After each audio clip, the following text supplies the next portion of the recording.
So I am Rachel Berlinski, and I'm the operations manager at Oak Park River Forest Museum. Before we get into today, I want to say once again that if you missed what I said a minute ago, I'm wearing my mask today because we have two presenters during the program.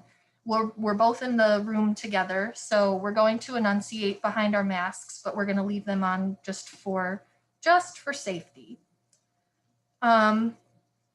As we look for new ways to keep in touch with our members and friends, we thought you might enjoy a virtual peek inside our walls. On the third Thursday of each month, we look at some of the objects in the collection and activities and research taking place here every day. These free Zoom meetings will last approximately 30 minutes, so think of it as a midday break from your regular activities and a short trip to your local museum.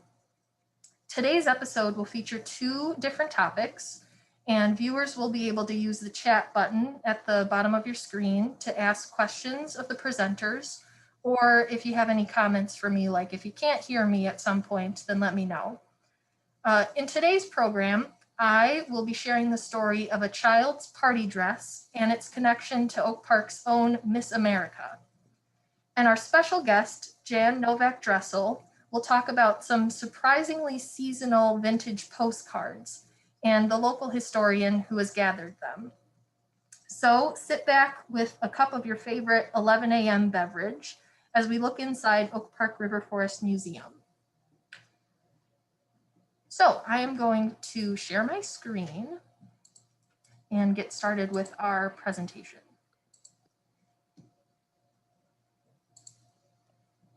And today I am going to be talking about a piece that was donated to us in 2019 and came to us with a very interesting story.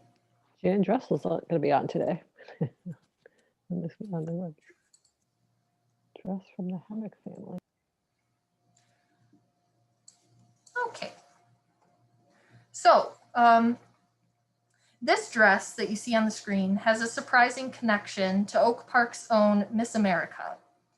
This was donated by the Hammock family, and according to Anne Hammock, her daughter wore this dress as an attendant in the parade that took place in Oak Park to honor Marjorie Judith Vincent, who became Miss America in 1990. So this dress, when it was donated, it got me curious about who Vincent is and how she became Miss America and what other kinds of things we have about her. So Marjorie Judith Vincent grew up in Oak Park. She attended St. Angela's School in Austin and OPRF High School. She studied music and business at DePaul University and then went on to law school at Duke University. She knew that she would not be able to pay for her education completely, so she found that pageants were a good opportunity for her to earn scholarship money. And after trying several pageants and working very hard to refine her skills, particularly for her talent and question and answer portions, in 1990, she won the title of Miss Illinois and then Miss America. And as a side note, this story is sort of timely to share, I think, because not only did Vincent win Miss America, she was the reigning Miss America of 1991, which was 30 years ago, but also 2021 is the 100th anniversary of the first Miss America pageant. So after her win, Vincent began traveling the country to do press tours and work on the sort of projects that she was aiming to work on around the country. But she returned to Oak Park for a visit on October 11th, 1990. And there was a grand celebration. You can see the schedule of events that they printed in the Wednesday Journal of all of the things that she was scheduled to do in just one day.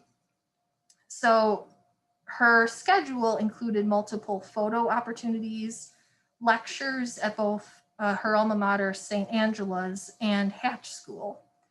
And of course, the parade. which stretched down Lake Street from East Avenue to downtown Oak Park. And once I found these stories, I also realized what other items we have related to Vincent in the museum collection. And if you've been to the museum in past years, you may have noticed a piece on our wall when you walk in, or you may not have noticed it. We have one of the banners that was put up along the street in anticipation of the parade. And you can see a photo on the left from the Wednesday Journal collection. And then we also have another piece that I was very excited to learn that we have this.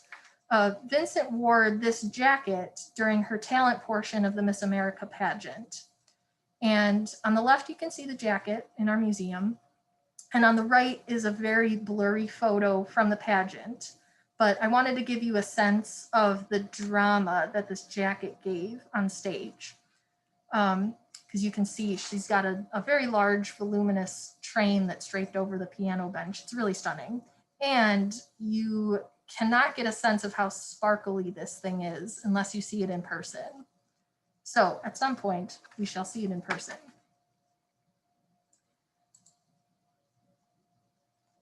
Speaking of the girl's dress, actually, I want to, this dress and the little girl's dress that we have related to this occasion brings up sort of an opportunity to talk about our larger costume collection.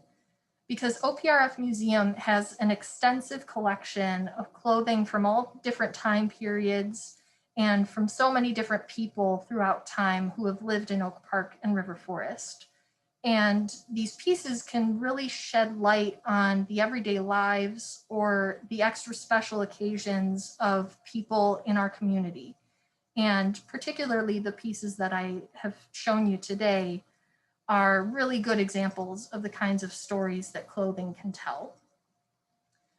So finally, I want to say that it's no coincidence that I'm talking about Marjorie Judith Vincent's story during Black History Month. Because until 1970, there had not even been a Black contestant in the Miss America pageants. And being of Haitian descent, Vincent was the 4th Black contestant to win. She continually says that her win came from her determination and refinement of the talents that she possessed. In a quote that I showed you earlier from the Wednesday Journal, at the time, Vincent said, "The only reason I won that title is because I didn't give up." And after winning, she used her platform wisely to continue her education and to raise not only awareness, but also funding for issues that she cared about, most notably the issue of domestic violence. She's a great Black role model from our community, and especially for young people to know what it takes to reach your goals and what you can do with the talents that you possess and the platforms that you are given. So I am very honored today to be able to highlight a little bit of her story. With that, that ends my portion. So I want to remind everybody that if you have questions, you can put them in the chat box or comments. And if we have time at the end, we'll get to those. And I will now introduce my next guest, my special guest, Jan Novak Dressel. She is the longtime volunteer and past president of the Historical Society of Oak Park and River Forest. She is a retired teacher from Hatch and other Oak Park schools and a former softball mom. Today and this week, as we are here in between some national and federal holidays, Jan will talk about an interesting way that people used to mark some of these holidays. So I will switch places with Jan.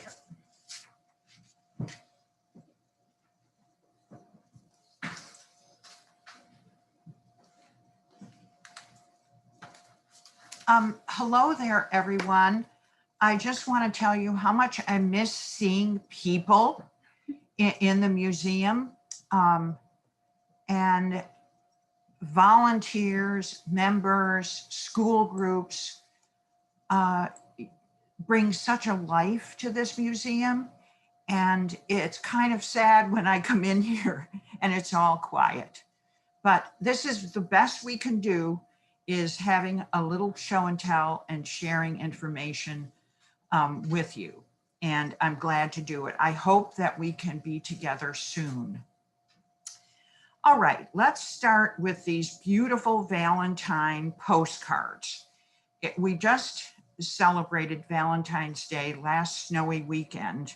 And this is just a sampling of what we have on display. We have actually 2 full boards full of Valentines from Joe May's collection. And I want to focus on him a little bit today. You know, a lot of times we just talk about Philander Barclay. What a great hero he is. He's like the one-man historical society. And that's true. I do honor him. But there are so many other people who, through their collections or through their one donation, like, for example, that little girl's dress that Rachel just talked about, help tell the story of Oak Park and River Forest. So there are many, many heroes, and Joe May is one of them. Okay. I got to know Joe May probably decades ago when we were still at Pleasant Home, and he was a regular volunteer. And he would come in and I would hear him talking about the old days. And then I found out that he collected postcards, all kinds of postcards. But the thing is, he not only collected history, but he lived in history. Okay, now this is the house photographed by Barclay in 1903 that Joe May lives in. Now, this was built in, it's a church.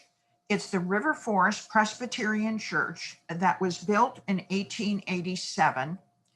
Barclay's photograph is 1903. Notice the wooden sidewalks. It was on the corner of Gale and Linden, and it faced east originally. And then when it became too small, it was moved and to south in River Forest, and it became, eventually it became Joe's home.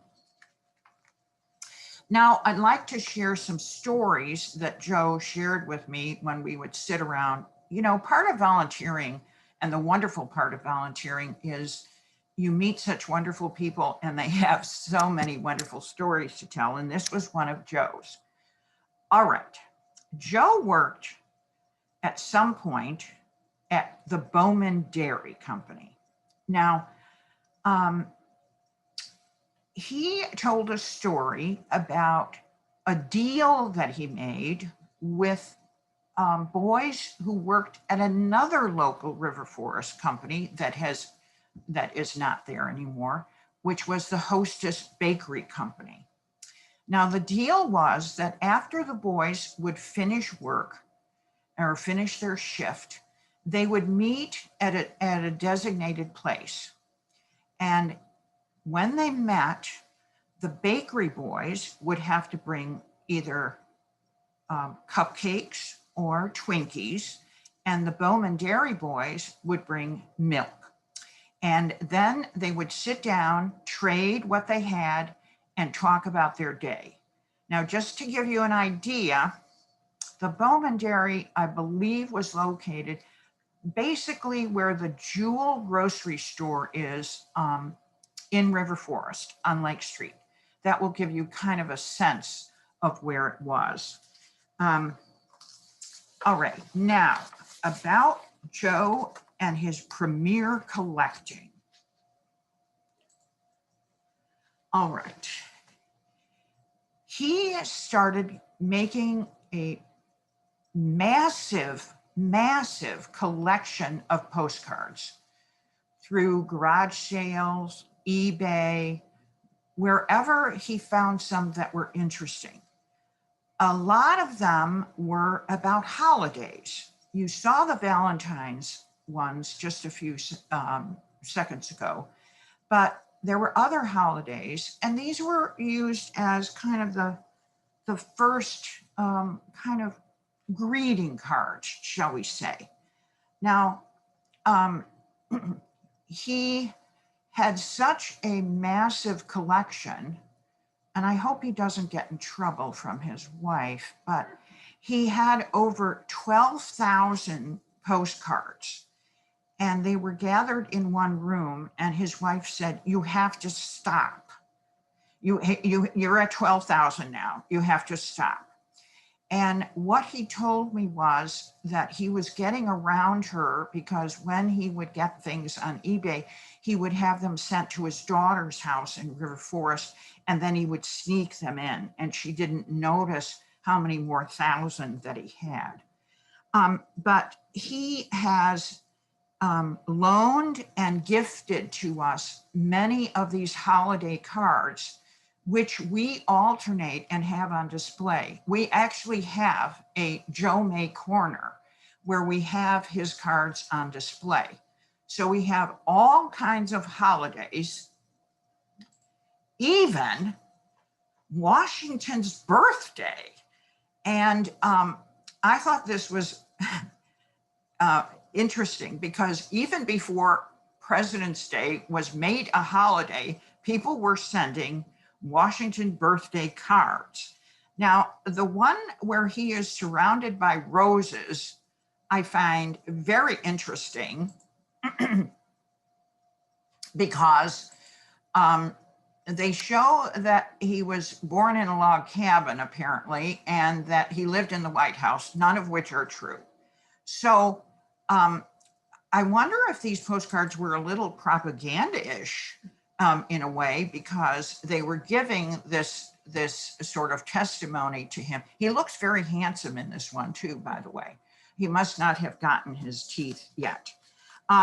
Anyway, let's while we're on this page, let's talk a little bit about the popularity of postcards. They came into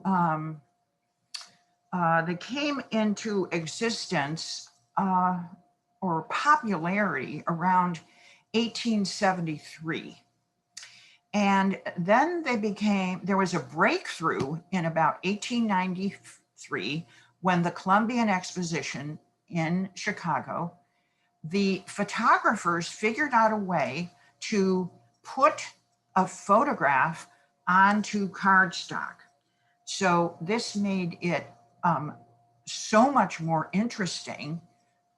Now, let's talk about the postcard itself.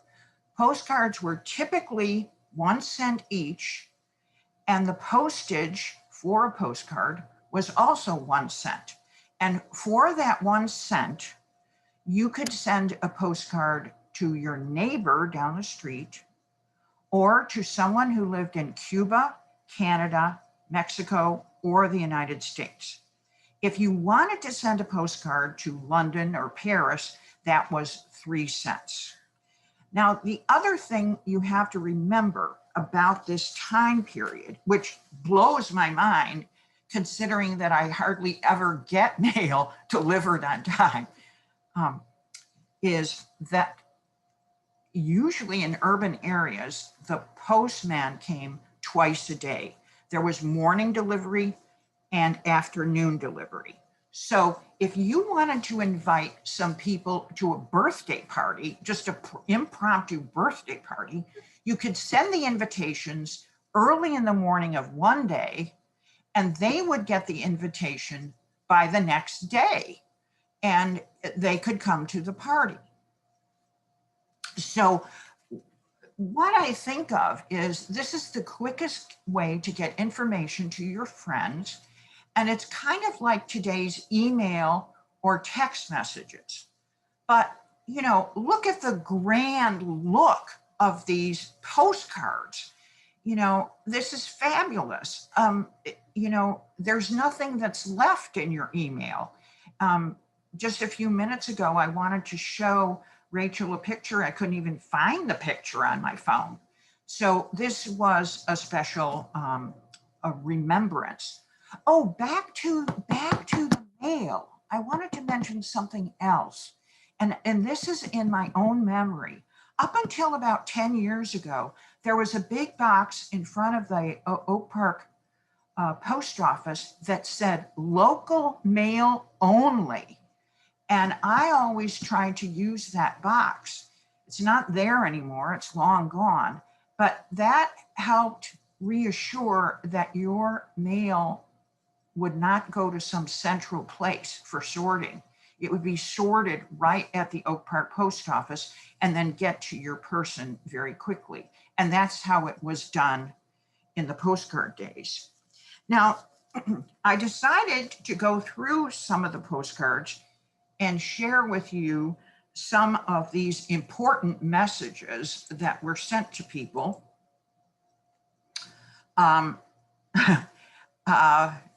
Let's talk about this one right here, because I think this is interesting. Joe gave us not only holiday postcards, but he gave us postcards about Oak Park and River Forest. And I picked out these two because most people know about Elizabeth Court and its curviness and how beautiful it is in a grid system that we have. And you can see here in 1915 on the back of one of these postcards, it says, Chuck and I visited the park. It's sent to somebody in New Jersey. So, but you can tell history by looking at these cards, just like you can use Barclay's photos to help you with a little history. I just wanted to share another few snippets of things that I found on the back of cards. One said, I picked strawberries today. I wish you were here to enjoy them. Actually, if it was sent to somebody in Oak Park, they could zoom over to your house and enjoy them. This was a cute one from August 1909, and I'm perplexed by it. I can't figure it out. Dear Gypsy, I wrote you a letter on Thursday, but I forgot to mail it. I will mail it later tonight. Yours, H. So what I can't figure out is why they were sending the postcard. Why didn't they just send the letter that they had meant to send? But apparently they wanted to prepare the person for that. Now this is something that I know appears on emails and texts today. This was one that said, Dear Jay, why don't you answer any of my letters? Sincerely, B. Okay. All right. I wanted to end with this photo because it's special to me, being a retired teacher. This is Lincoln Public School in River Forest. Now, look at that thing. You couldn't help be well educated if you attended school there. It looks like a quintessential school. I'm wanting to send this picture to the principal of Lincoln School now, because that school, which my children attended and now my grandchildren attend, looks like a plastic Lego structure. It does not look like this at all. I did look up, and there are over 600 schools in the Midwest named after Abraham Lincoln, the most in Illinois. He is the president that has most schools named after. But I thought, what a wonderful learning tool this is. Fourth graders always learn River Forest history. This would be a wonderful thing to be in their packet. So not only did Joe May gift us with all these holiday cards, but he gave us these tools that we can use in people's classrooms. So for today, his passion for postcards and the sharing of his collection has enriched our museum so much that I say that Joe May is a local treasure and, like you, a history lover. And today he is my history hero. Thank you. Thank you. So, thank you, Jan. Thank you so much. So we will see if I can pull up the chat box.